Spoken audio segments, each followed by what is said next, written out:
全球观众朋友，大家好，我是思涵，欢迎再次收看《厨娘香 Q 秀》。无油烟的料理呢，我相信呢，现在很多的人都在追求呢这个无油烟的料理啊。因为这个油烟呢，带给这个家庭主妇，就是说在厨房的这个家庭主妇呢，真的是非常大的这个伤害哦。所以我们今天邀请到的来宾呢，李哲松要给观众朋友带来一道呢非常有趣的这个无油烟料理了。我欢迎哲松。谢谢主持人。今天要来介绍这道料理，叫做千岁爷豆腐。好有趣哦！对，你边做呢，我来边问哦，为什么叫做千岁爷？因为我看到这个菜单的时候，我也很惊讶，说千岁爷，我想到的就是说要活到1000岁，这个料理本身呢，可能也是很营养，要么就是说他年纪很大。那我们请哲松呢，边做呢，边跟观众朋友分享这个料理它背后的有趣的故事。好，这个是在我学徒的时候，然后就是忽然师傅开了一道菜叫做千岁爷豆腐，然后我就觉得跟主持人一样，就是觉得很纳闷，什么叫做千岁爷豆腐？是年纪很大吗？然后问了老师傅，老师说，这是一个很老的广东菜。千岁爷就是以前呢，这个老爷他想要吃好的东西，高档的食材，可是他已经年纪大了，他不好咀嚼了，没有牙齿，又想吃好吃的，所以他的家厨就想了一个，就是说，我用这个很鲜嫩的干贝，像我这个手上这干贝，非常的嫩，真的是很嫩，我怕看哲松在处理的时候都好怕会把它捏碎的感觉哦。对，这个干贝，然后加上这个豆腐，然后加上说，年纪大，其实他们希望吃一些豆豉的味道，所以他就用豆豉去调味，然后淋在这个干贝上跟豆腐去蒸。那它蒸起来，这个入味后，整个连干贝跟这个豆豉都是非常容易咀嚼的，所以就叫做千岁爷豆腐，然后就这样一直流传下来。可是这种入口即化的东西，通常都没什么味道，对不对？对。所以我们就把这个豆豉这个非常浓郁的这个味道，但是呢，一般我们蒸东西都是整颗。对。可是又要很细心，所以刚刚哲松也把我们这个豆豉呢，事先呢都把它剁碎了哦。对，我把它剁碎，然后把这个干贝我们改这样子，像蝴蝶刀，不要断哦。这样子的切面，把酱汁淋上去的时候，它入味会比较快，受热也比较均匀，然后也会比较，你咀嚼过程当中才会比较细致。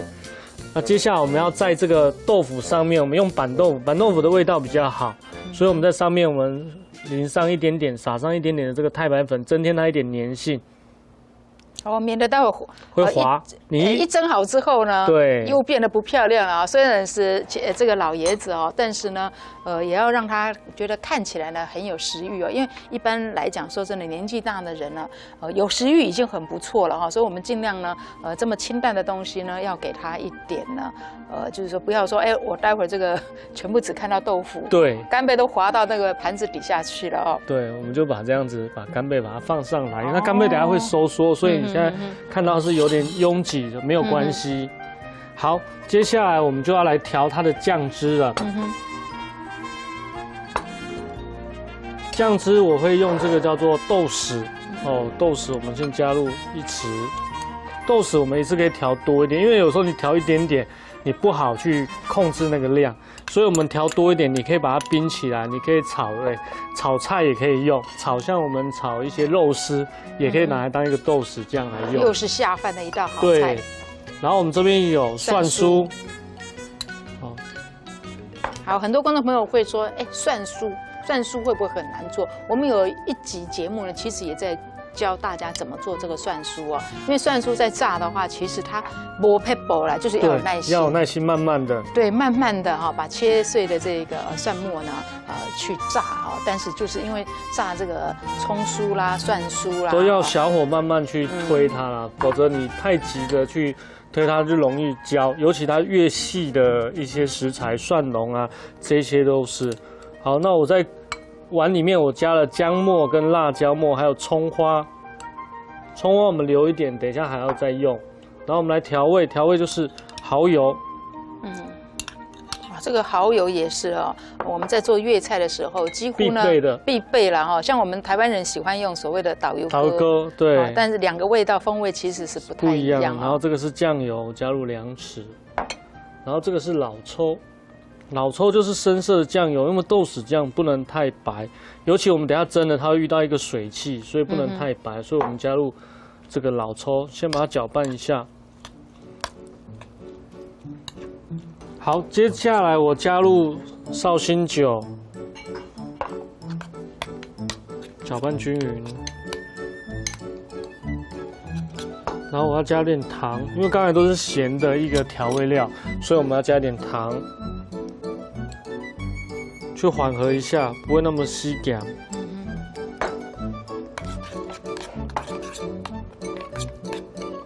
好，蒸的话也是要用那个滚水嘛。对，真的要用滚水，所以我们在旁边，我们先烧一锅滚水，然后我在这里面加入我们事先炼好的葱油，香气就先带进来了，在这时候。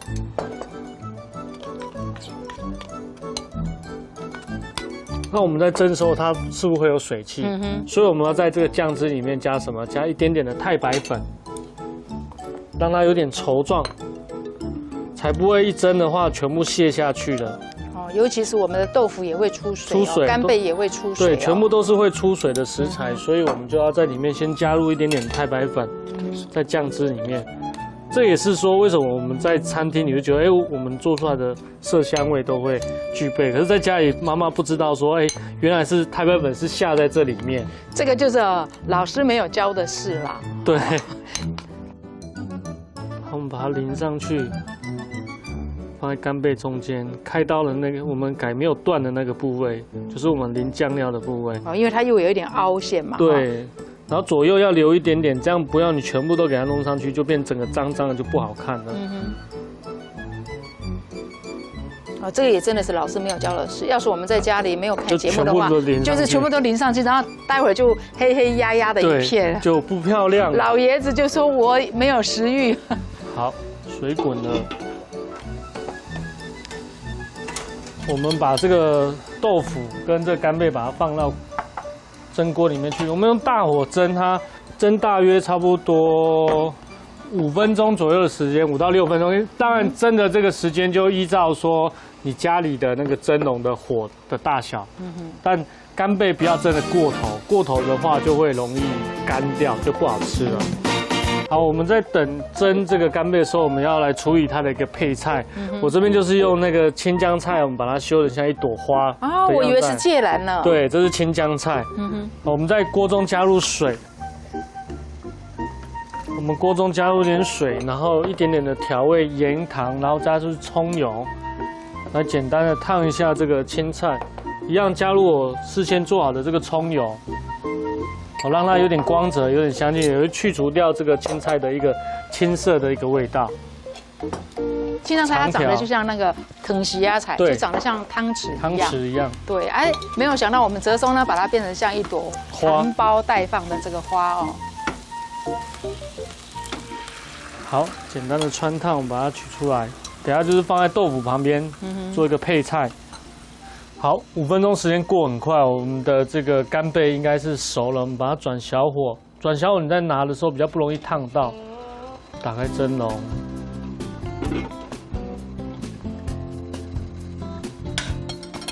好，小心的把它从锅中拿出来。我们看到我们的酱汁就没有溢下去，而且上面的你刚刚的那个淋酱啊。很完整啊。对，然后我们来一个，我们把这个蒸出来的水我们不要。好，干贝蒸好，我们把我们刚才烫的这个菜把它放在旁边，一边放3个，点缀一下它。哇，我第一次感觉到这个青江菜的这个很可爱，好可爱哦！每次看它我都把它拨走。我最不喜欢那个摆盘里面呢青江菜破半的了，因为感觉吃起来好像一直摇，然后那个纤维好长。好，我们就像这样子，然后我们撒一点点葱花，撒一点点葱花，配一点绿的葱花。然后我想要让那个千岁也开心一点，所以我今天带一点金箔，要让他眼睛一亮哦，说哇，有金箔哎。对，我们点缀一点金箔，使用金箔，那看起来更有质感。本来完全没有食欲的这个老爷子啊，看到哲松今天做的这一道呢，千岁野豆腐呢，我相信呢，一定会变得非常的有朝气啊，龙心大悦。对。好，这样子千岁爷豆腐就要完成了。哇，观众朋友，我个人非常喜欢这种无油烟的料理。对啊，所以不只是老爷子喜欢了，厨娘也很喜欢了。好，那接下来还有另外一道呢，也是海鲜的料理啊。哲松做海鲜料理，我想恐怕就是很难有人可以拒绝得了这个诱惑了哈。